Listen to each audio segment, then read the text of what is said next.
Okay, let me get started. Let's see, I hope you're able to hear me. Are most of you in the lab? If one of you, Chris, could you let me know?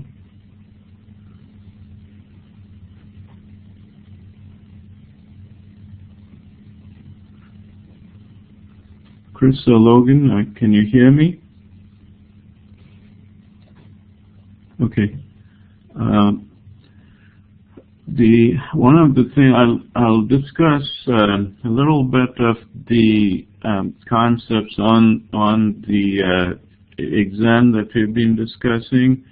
I'm hoping that you can take it to where you have the unit test, the controller, and the view, so that next class on Tuesday I can come around to look at what each of you have actually done and worked on. The other component is, of course, the project. And Josh said he will come to the lab by 9:15 or 9:30. So if you're continuing to have questions regarding setting up your projects on Visual Studio Team Services, he can go through that with each of the groups. Okay. As I said, we'll focus on. So if you have any question, let me know. Again, the thing is, I lay out the class in our discussion now, but I would like for you to take it into the testing, and then the controller and the view. So just quickly to review what we did last class, we had created the course class with the constructor. So these are the three properties, and we mentioned that you're going to have an ID property in the MVC. In designing MVC applications, the recommendation is that you always have an ID property which serves as the key. This is going to be auto-generated. We could make the case that course number is also going to be unique, but to satisfy how MVC works, and we'll see next week with some of the create, update, and delete functionalities, this ID comes in very useful and helpful. It basically speeds up the process significantly of setting up inserts, deletes, and updates. Anyway, that's one thing to keep note of, that you want to create an ID property for every one of your classes. And it can be named either just ID or, like what we did, course, prefix it with the class name. As far as constructors, we have one constructor to populate our courses, and another constructor which the entity framework, the empty constructor, which it needs for it to do its own work. And then we created a set of course objects to populate courses. And then we looked at method getAllCourses method, which is the one that's going to retrieve the entire list of courses to provide a drop down. Okay, so that was setting up the class itself, and then you always have to make sure that to communicate with the database, you want to set up this property in the identity models within the application DB context. So this serves as the means for the entity framework to communicate with the database. And I know that at least one student had named this with the singular course, and the table, again, the convention that MVC follows is using the plural. If you use the singular, then sometimes there is a chance of there being some confusion when you set the connections, and we'll see some of that today. So courses plural translates to courses plural in the table name inside the database. Okay. So that's as far as the course class, and now after that we did a test on the course class for this particular method of getAllCourses, and then the course unit test, getAllCourses. By now you should be very familiar with the simple tests. All we are doing is to do a count. The number of rows that we added on the database was 6 for the courses, so that's why we are saying the expected number of courses is 6, and then the actual courses we get it by actually running the method, returning the course list, counting the number of courses that were retrieved, and then we are making this assertion.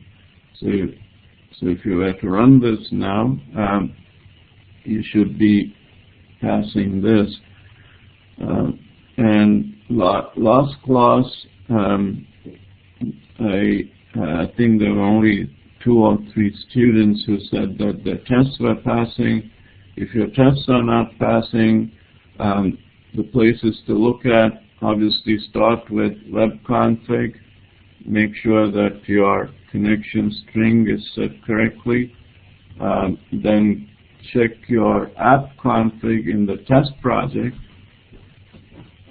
Make sure that you have your connection set there.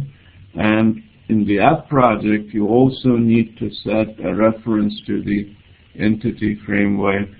And if it's added in, you should be able to see it in 2 places. One is in the app config. It should show up as one of the elements in it. I'll just close this out. The other place that shows you that the entity framework has been added to the project is if you go to under Tools, NuGet Package Manager, and go to Manage NuGet Packages. if you go there, you should see the entity framework listed. If I were to select it, for some reason it's taking a while to load. Okay, so if I go to the entity framework package here, you can see that there is a version number for both my projects. This is the MVC web app, and this is the test project. Okay, so this is how I ensure that that the entity framework is actually installed onto the test project as well. Okay, if all of this is set, your tests should be working. If it's not, then you should use breakpoints, right-click, and debug. So hopefully most of you have the test running now. The next thing that I want to do is, again, more of the conceptual piece, and then I want you to go through the process of testing and the setting up of the controller and the view on your own. If you have any questions, let's see, you can I'll just keep coming back to this window at some regular intervals. So if you have questions, please ask me. Okay, let me, again, I'm just going to, instead of, I don't want to spend too much time sort of starting everything from scratch, so I'm going to take some code from the college basketball app, so I'm going to keep that open as we go through our discussion. Let's see, what's the name basketball app.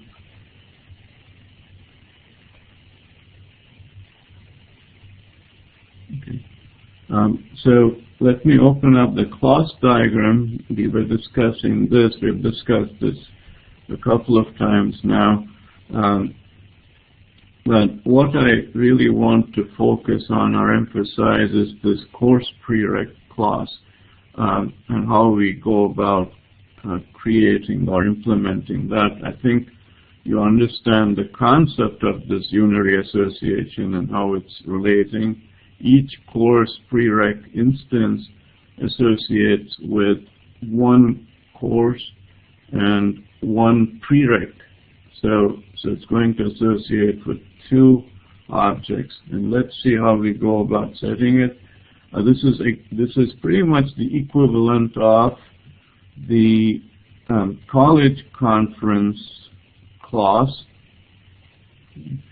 And so the only difference is that instead of college conference, if you look at the college conference, the basketball class diagram, the college conference connects to conference and to college, while if you contrast it here, course prereq connects to course, and it connects to course again, but the second time it connects is with the prereq course object.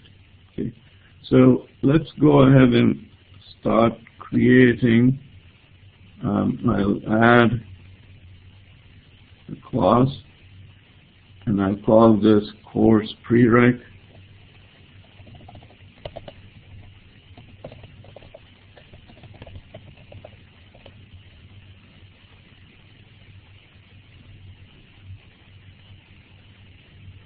And if you look at our class diagram here, it says course ID, course prereq ID, minimum grade requirement, prereq ID.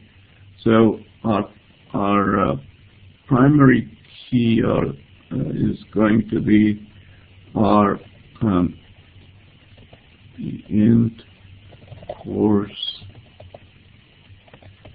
prereq ID get set, and this serves as our key. And we need to bring in our data annotations into the class. Okay. The rest of it to show you how this well, let's see, college conference class. you can see we had this discussion of how we are going to connect a college conference to the college and the conference ID. So, and in addition, we said, well, we were going to create this index, and just to sort of see if you remember, I'm going to copy this code here, and obviously I'll have to change it a little bit here.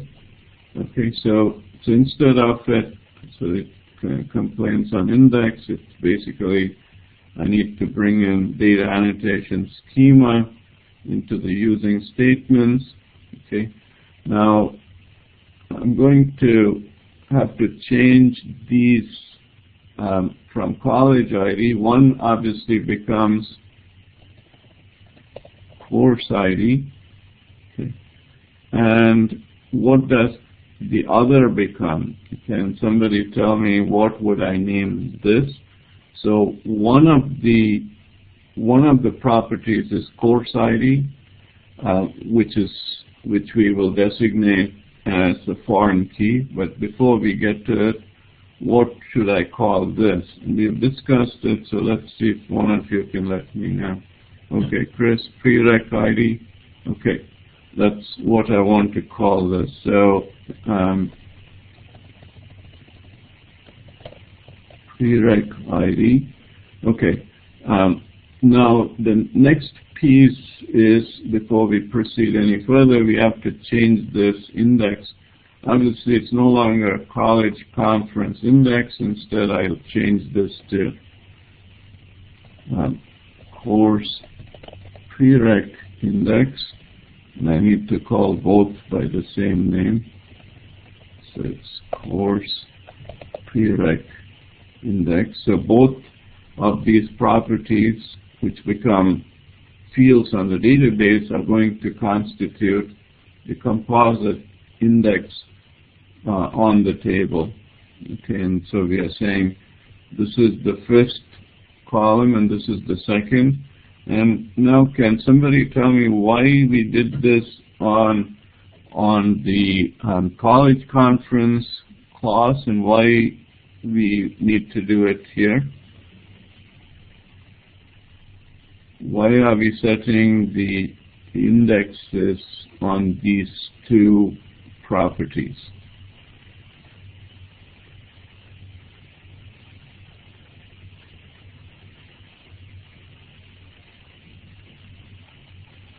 Does anyone know?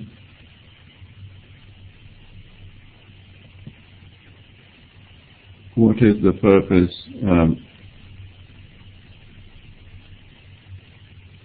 Okay, I don't see anyone responding, so probably you should think it over as to why we are doing this.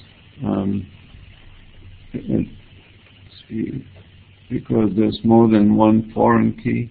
That's partly the reason, but that sort of is the cause of what could be the problem. So, but the problem itself is manifested differently. So think about it. So if I accidentally entered two course IDs, let's see, the ID for 353 and 452 twice, would I be stopped from entering it? Now, if I had made these two as the composite key, then the system would prevent me inserting it, the same values for these two rows, or these two properties, these two columns. If they are the same values across two rows, it will fail. But but without the indexes, it won't fail because I have an auto-generated primary key. Now think about it. On Tuesday, I will ask you to explain it in class, so that I want to make sure you understood why we are doing this. One of the things I keep talking about is it's not only just getting the program to run. also to understand what we are doing. Okay, so we have those two set up, and then again I'm going to look at the equivalent that we have in the basketball solution. What did we do?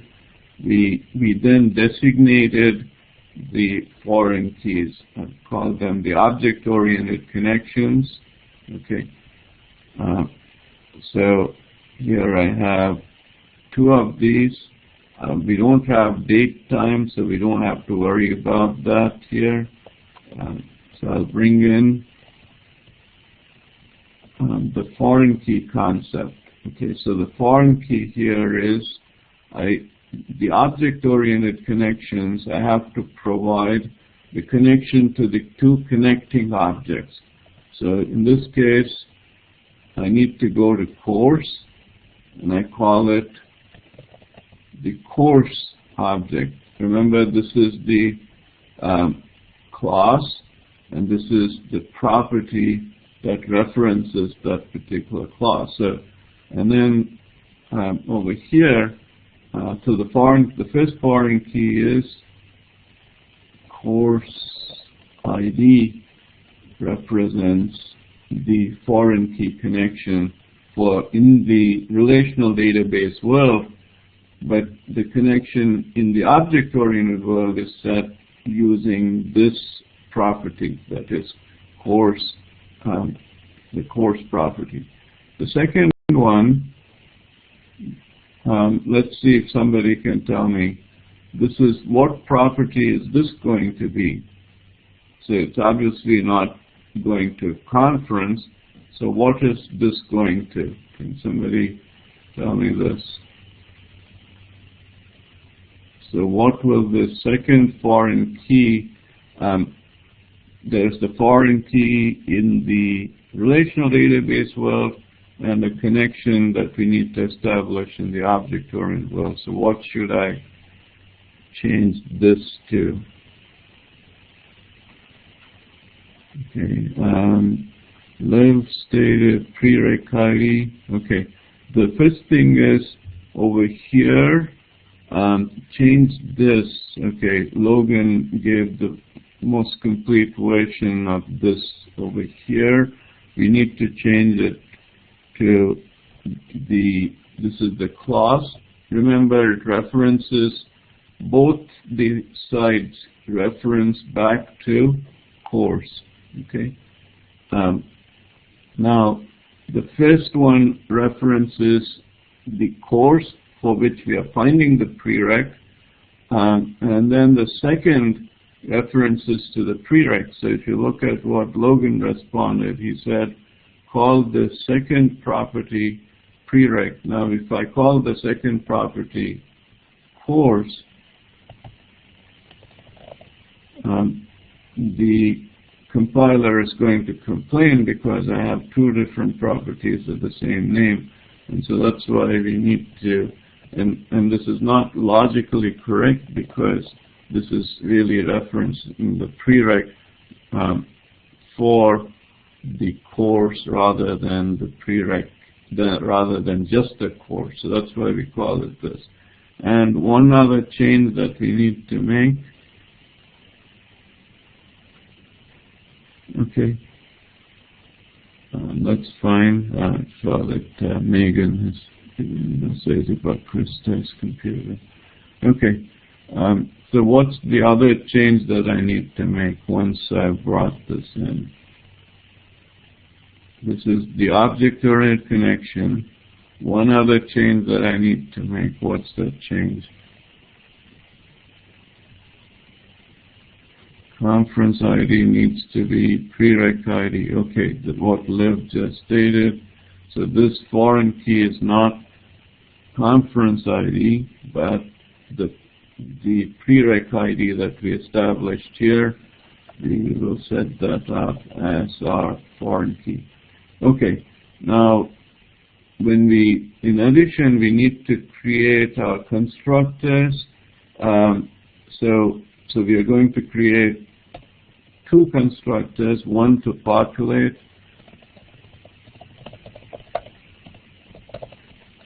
the first constructor is to help us to populate this prereqs table. So I'm going to say public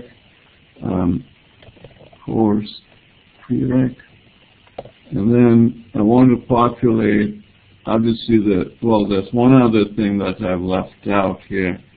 What's the missing thing? There's something I forgot. Do we need, okay, this is live minimum grade. Okay, we need to add that in the class. So thank you to Lev and Chris for pointing that out. So I need to bring this in. So this also, one thing that I missed out is I need to make all my properties public. Otherwise it would become private by default. So please make the primary key property for course prereq ID public as well. Forgot to do that when I created it. The last thing I need to do is the minimum, let's see, what did we call it? Minimum grade requirement.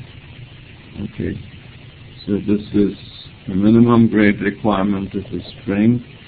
So string minimum grade required requirement or required, then the get set.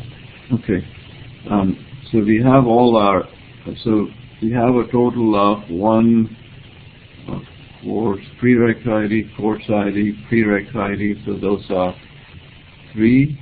Now these 2 are just for the object-oriented connection, so we don't need to have them as, they don't go directly to the database, they only exist in the object-oriented world.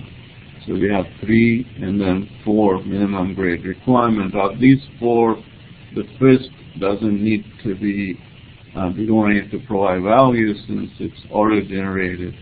Okay, so I'm going to provide the attributes, the parameters here.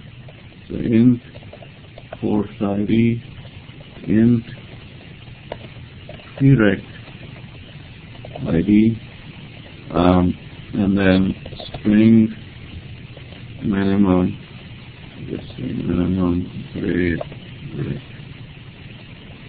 So these are the parameters. Then inside the constructor, I'm going to set the course ID property to the parameter course ID. The prereq ID property to the prereq ID parameter. And finally, the minimum grade requirement property to the minimum grade parameter. Okay, so this is the first constructor, for, as I said, for population. Then the second constructor is the empty constructor, which is there so that the entity framework can use it as it's communicating with the database. Okay, so we have set this up. The next step is, there are 2 things. One is we need to go into the identity model and add in our, I'm just going to copy paste this and add a connection to the database. This time it is not course but course prereq, and I'll call it course prereqs with the plural at the end. And so this is one thing that I need to do. The other is I need to populate the database. So again, I'm not going to start from scratch. Instead, I'm going to the course class, and well, I think if I want to keep the analogy going, I should go into the basketball application, college conference, and in college conference, I should basically take the populate.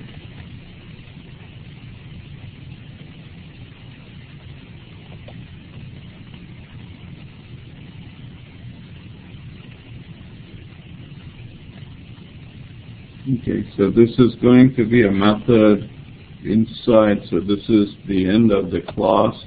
The second one is end of namespace, so I don't want it to go outside the class. It should be inside the class, this method. So this time, instead of populate college conferences, I'm going to populate course prereqs.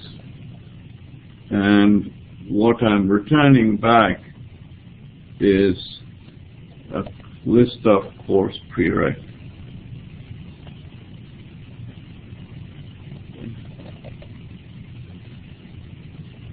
So this is, I'll rename this course prereq. Okay, so I've created a list. I want to change the name of this list. Instead of it being college conference, changing it to course prereq list. I'm just going to say change it wherever, rename college conference list to course prereq list. Okay. And then I don't need these dates anymore. Okay. And then this is no longer a college conference but a course prereq, and I'll change this from college conference to course prereq. And I'll change it wherever it occurs, the variable or object name. Okay. And I'm creating a new course prereq, and then I will add the course prereq object. I'm going to get rid of all these dates here because they're only going to confuse you. Okay, so what I need to do here is figure out what values I need to enter for each of these cases. And just to get all the other errors out, I'm just going to use course prereq, take out all of the other parameter values.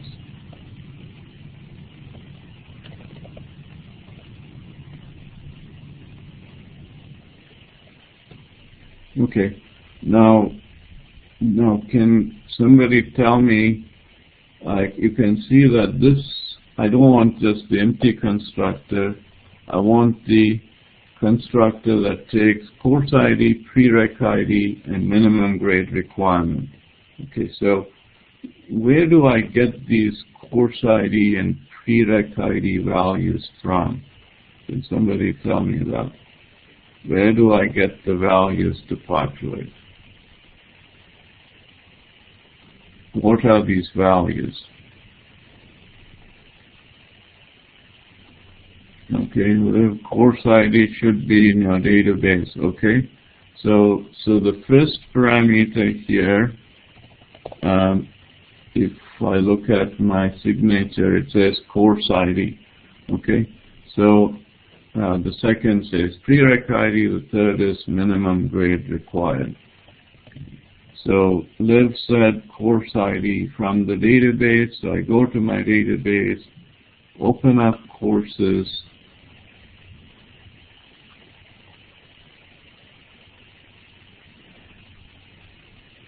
okay, so we know that, and I think in the list that I gave you, I'm trying to remember, Intro to MIS doesn't have a prerequisite.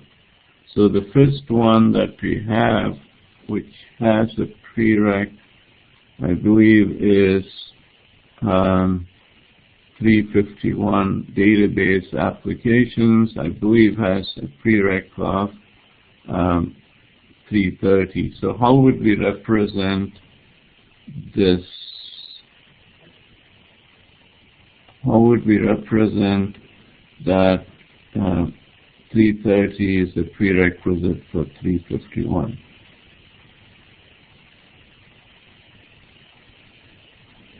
Okay, somebody, okay, let's Liv has said, okay, the 2, 1, okay, so that's correct what Liv has. So she's basically said 2 represents missed 351, 1 represents missed 330, and you need a minimum passing grade. You just need to pass it. That's going to be the minimum grade requirement. Okay, so it's the same thing you need to do for the second prerequisite. So let's see, business application programming. Let's look at this advanced IT. Advanced IT has 2 prerequisites. 353 has 2 prerequisites of 352 and 351. Can somebody tell me how you would represent this prerequisite? And I don't know if I said, so let's, for the sake of this discussion, say that the prerequisite, since, let's see, it has a pretty heavy database component. So let's say for database applications, you require a C. For programming, you can have a passing grade. So how would you represent that prerequisite? So a C for a D for 352 and a C at least for 351. Let's see if anyone can do it. So how would I represent that?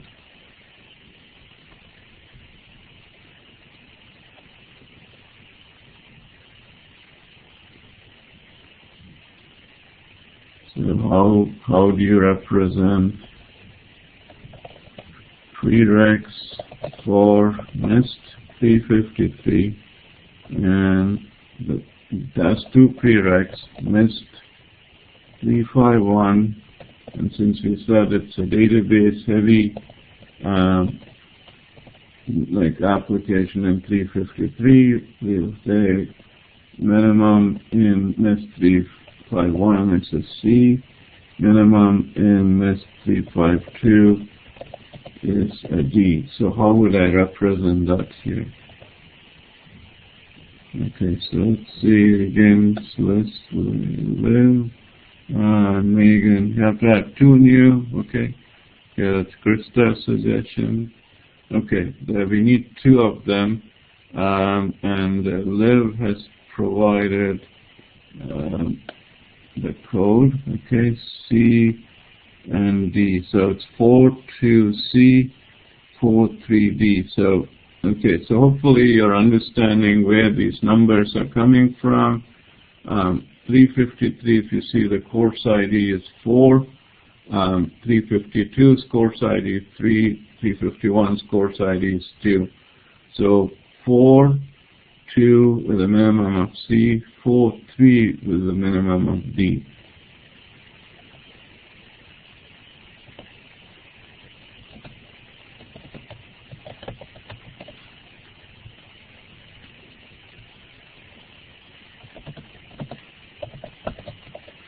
Okay, and here you should be able to see if I were to accidentally add the same prerequisite twice.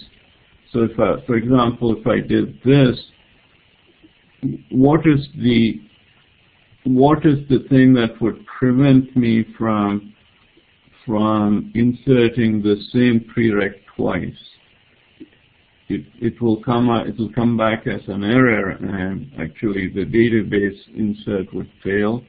So what would cause this to fail? Because obviously we don't want somebody having to take the same prerequisite twice.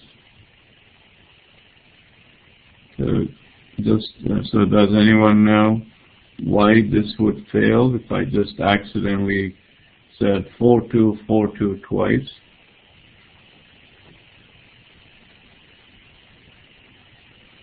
Okay, Liv says composite key. If we had a composite key, it would fail.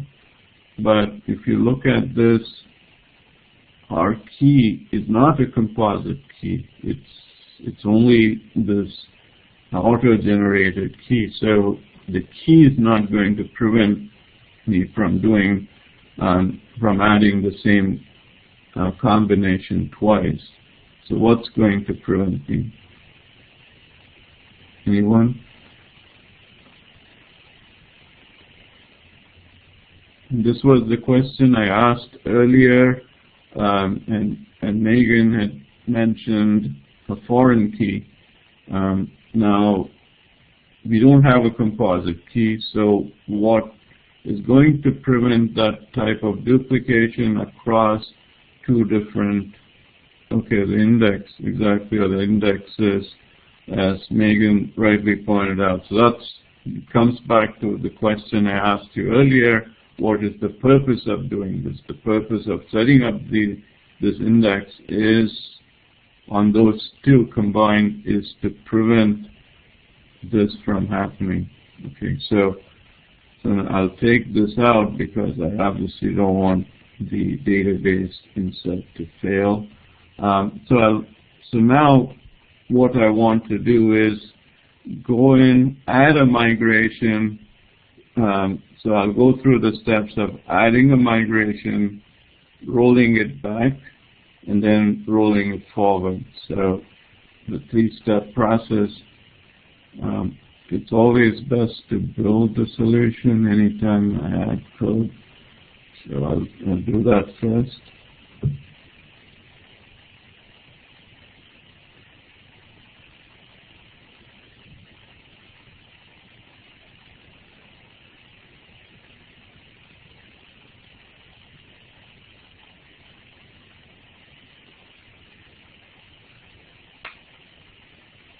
Okay, it's taking a while to build it.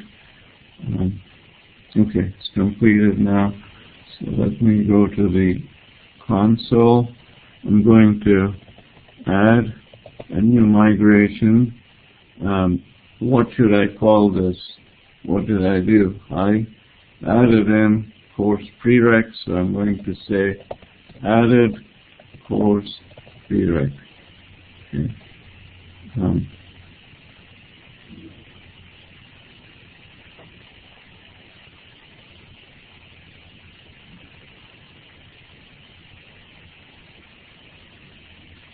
Okay, so to make sure that everything went well, check the migration, and you can see I have a table with 4 columns.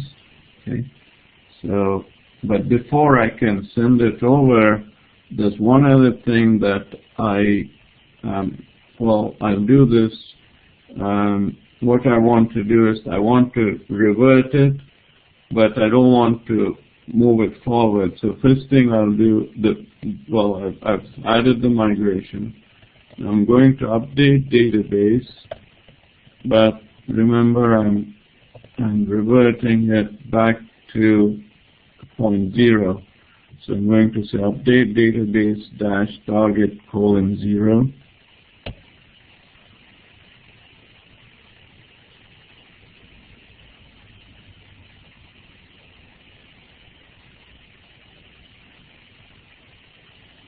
Okay, so at this point, if I go and check my tables in the database, it should basically have cleaned everything out. There are no more tables left. Okay, so now before I move it forward, before I run update database, I want to do one other thing. And what's that one other thing before I run update database? Can somebody tell me that one last missing piece? What should we do?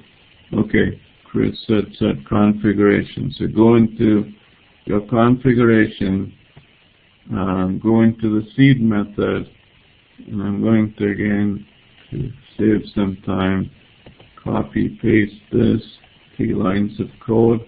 This time, instead of it being course list, it's going to be course prereq list, and then the pathway.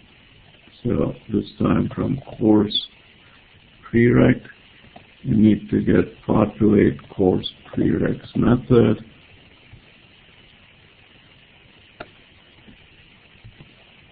Okay, and hopefully all of you can figure out why this is complaining.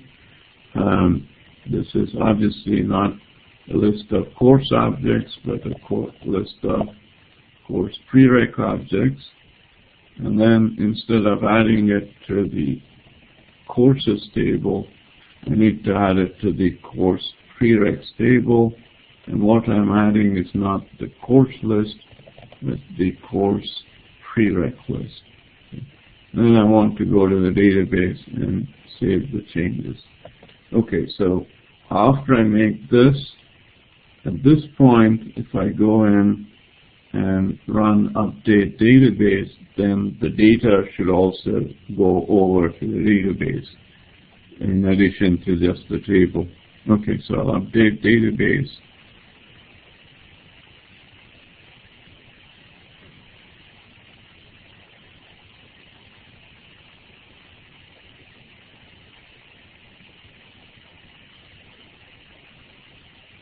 Okay, you can see that it says there is a foreign key constraint that might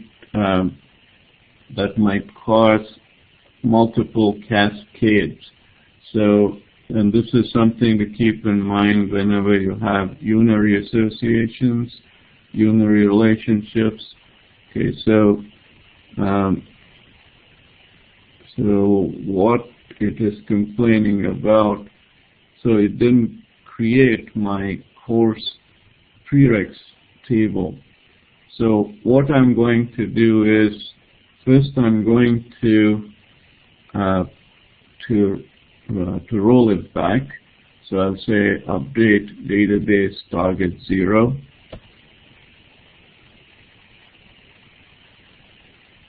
Okay, and the cause of this error, you have to go into the newly added migration. So added course prereqs. Okay. And if you see here, we have 2 cascade deletes. And cascade deletes means that if the parent ID gets deleted, the child ID will also get deleted. And what they are saying, what MVC is complaining is, well, that it can happen for 2 different values here, and that could end up so you could have multiple rows that get deleted both from the child and the parent potentially, and going back and forth. So to prevent that, we are going to say that at least one of these cascade deletes, and I'm going to choose the second one for prereq ID. The cascade delete, instead of being true, I'm going to change it to false. Okay. I'll rebuild the solution so that whatever code I've changed takes effect.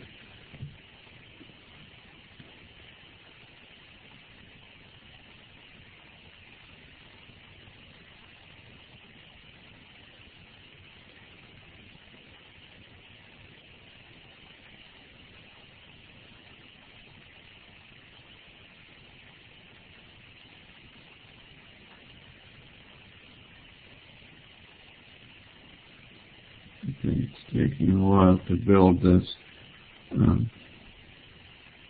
Let me ask, do you understand what I did? Anyone have questions on this? So basically, if you encounter, it's less likely, it doesn't happen in most cases, but in more complex associations like a unary many-to-many or a ternary, which means that there are 3 different clauses involved with primary keys. In those cases, sometimes this might happen, and the way you fix it is by changing the cascade to delete to false. Okay, now let me move it forward again with update database. hopefully that fixes the error that we were experiencing. So it goes through. If I go to the database and refresh now, okay, I have course prereqs, which have these 4 columns. If you look at the keys, there is 1 primary key, 2 foreign keys, and then if you look at indices, you have the course prereq index that we created. So this is all based off of how we created the properties in our course prereqs class. And if we open up course prereqs table, you'll see all the what we said about setting up prerequisites. Okay, now hopefully most, if not all of you have reached this point. What I want you to do next is to do what we did with the college basketball app. The first thing obviously would be to set up your tests. So you need to, just like we set up the college conference test, like find all colleges currently in a conference, you have to set up or create a method and set up a test. What's the method that you need to create for prereqs? Okay, somebody's saying I'm getting a build error.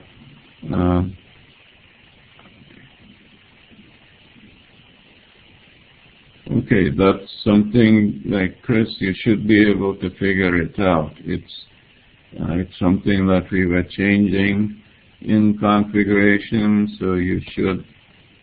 That's by now you should know it. So review it, put breakpoints.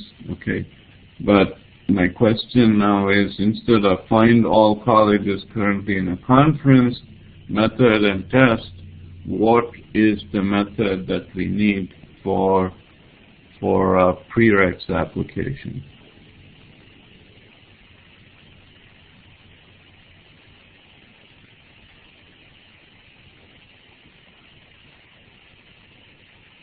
You see that Liv is typing. So anyone else? Okay. Still can't migrate. Doesn't recognize migration commands. I really don't know unless I'm there. I cannot figure out.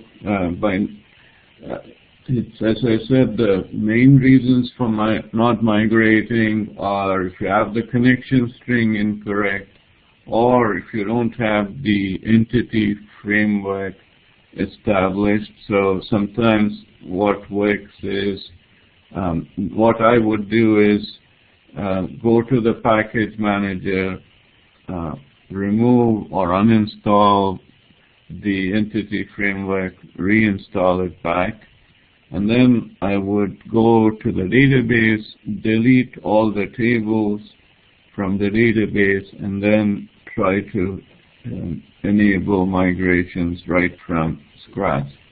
So that's what I would do. Okay, Logan says display all courses. Okay, we could have display all courses, well, but that's something which we already created. If you remember last class, we created this, here is my model. Okay, course. We get all courses. That's the equivalent of display all conferences. But what is the method that we don't have as yet for meeting the functionality, the requirement? Anyone? What's the one method that we would need? So get all courses is going to do what? It's going to populate a drop-down list.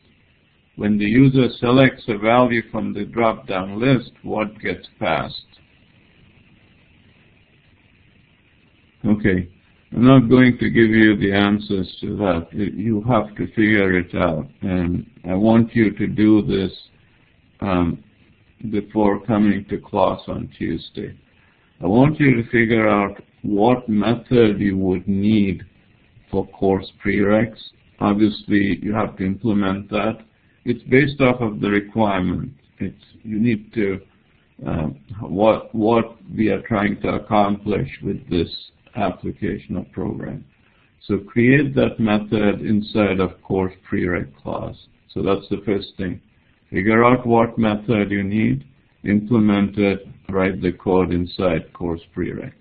The second step, go inside models and create in the test project, create a prereq unit test to test that method. Okay, so those are the starting points, creating that method and testing it. And once you have it, what I want you to do is create a controller, a simple controller like we did in college basketball, that's going to use the methods that we have to provide a drop-down, and then based off of the drop-down, we have to provide, when the user selects a course, what are the prerequisites, if any, for that course, which means that you need the controller and the view.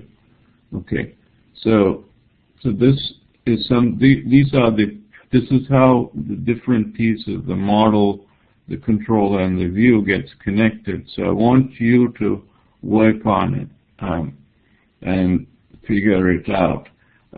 Because ultimately that's what we are trying to accomplish, so part of it is figuring out what the user and business needs are. The second piece is designing like a class diagram or a model, then taking it into the code and implementing it in the code. So that's how you sort of complete the circle.